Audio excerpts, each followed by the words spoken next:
Excellencies, honorable guests, distinguished delegates, colleagues, friends, ladies and gentlemen, Annyeonghaseyo, and a very good day to all of you. This year marks the 10th anniversary of the Paris Agreement, a milestone in our shared commitment to climate action. The impact of climate change is increasingly urbanized, with cities bearing the brunt of rising temperatures, floods, and other climate risks. However, climate change does not affect all urban residents equally. Low-income communities and more than 1 billion people living in informal settlements and slums are the most vulnerable and the hardest hit when disasters strike, often losing their shelter.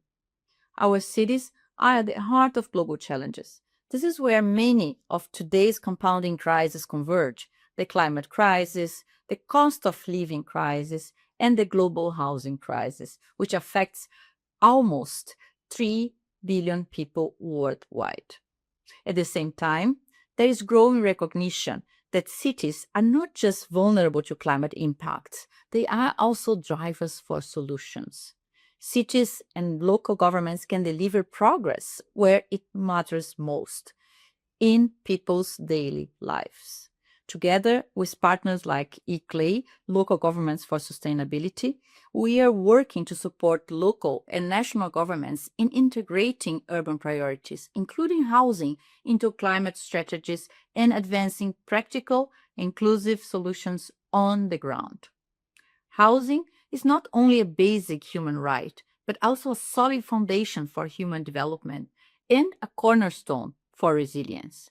Making housing systems more sustainable, inclusive, and climate resilient is essential to achieving our climate goals. Addressing the global housing crisis is thus urgent.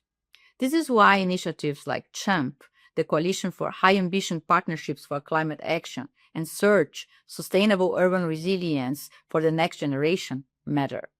Through CHAMP, 75 countries have committed to strong multi-level partnerships. Through SEARCH, we are working to strengthen local delivery across critical urban systems, from housing and mobility to energy and waste. The themes of this summit, science-based transitions, citizen participation, and inclusive development, reflect the direction we must continue to move on together. As we look ahead to COP30 in Belém, we see a shared opportunity. Many countries are preparing their next national climate plans, known as Nationally Determined Contributions, the NDCs. We must strengthen the urban content of these plans and work together to support their implementation at the local level to ensure impact. By working together, we can ensure that no place and no person is left behind. Kum sa ham ne da. And thank you.